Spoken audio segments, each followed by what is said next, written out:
mountains of Mendocino County, about 10 miles east of Willits. This is the home of a place called the Milo Sanctuary. If there's a doggy heaven on earth, this looks like it could be it. Hills for running, creeks for splashing, and fellow animals and people for playing. We touched down at the Willits Airport with a special cargo.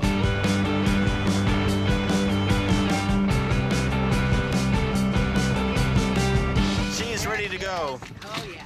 This is Layla, a high-energy dog who needs a lot of room to roam.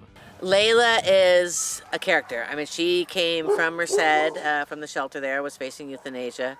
And she's just a full throttle, bursting at the seams, energetic girl. The 283-acre Milo Sanctuary has plenty of space. Lynn Tingle meets us at the airport to pick up Layla.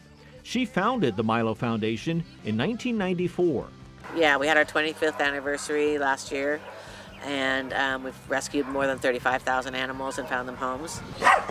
Layla gets quite the welcome as we arrive at the sanctuary. This Australian cattle dog shepherd mix has been here before. She's come back because she still hasn't found the right family to take her in. She will challenge you all the time.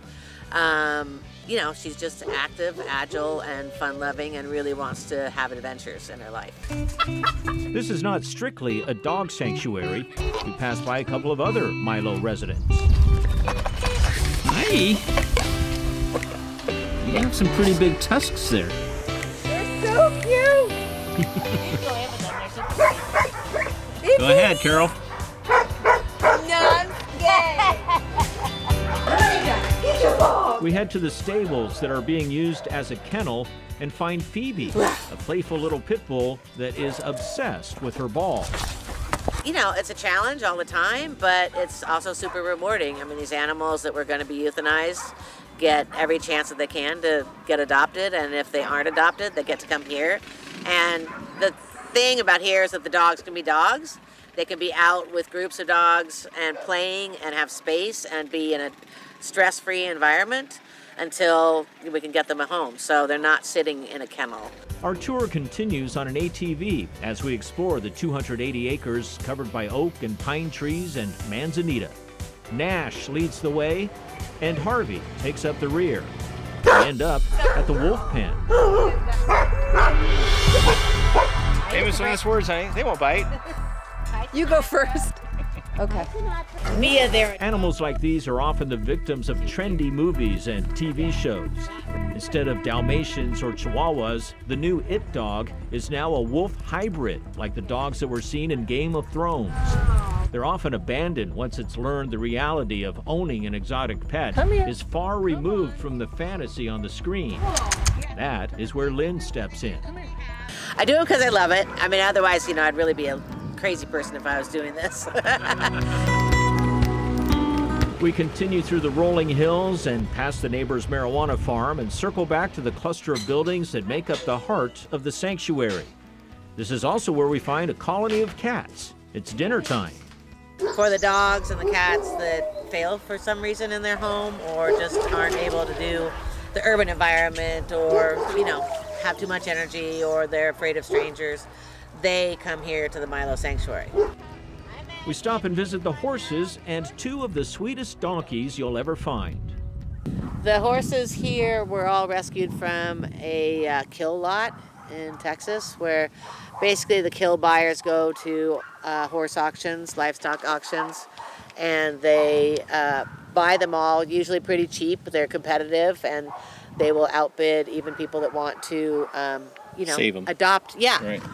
They all cost us like $1,500 each. Wow. And then you have to quarantine them for a couple of weeks and then truck them out. So it's hugely expensive to rescue these guys that way, you know, and it's just wrong. The whole setup for... It's a big scam. It's a big scam. It's a huge scam, and it's a big problem because there has to be some kind of answer for what do you do with a horse that you don't want anymore. There are 5 workers here supporting this nonprofit. Milo relies on donations to do its work. The coronavirus pandemic has altered life here as well. There have been fewer rescues arriving because more people have been working from home, keeping their animals company.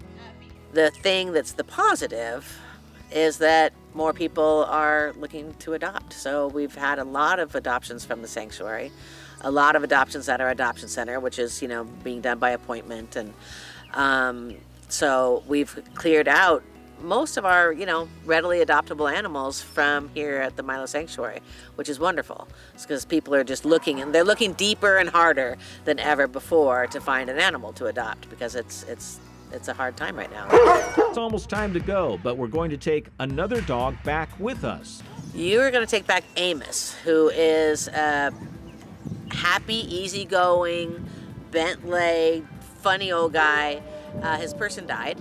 We now have a foster home set up for him so he can go down to the Bay Area and get some love and attention, and either, hopefully, maybe the foster will adopt. I mean, that's a possibility, and there's someone else interested, so we're just going to see if we can get him. Amos, come on. Good boy. There you go.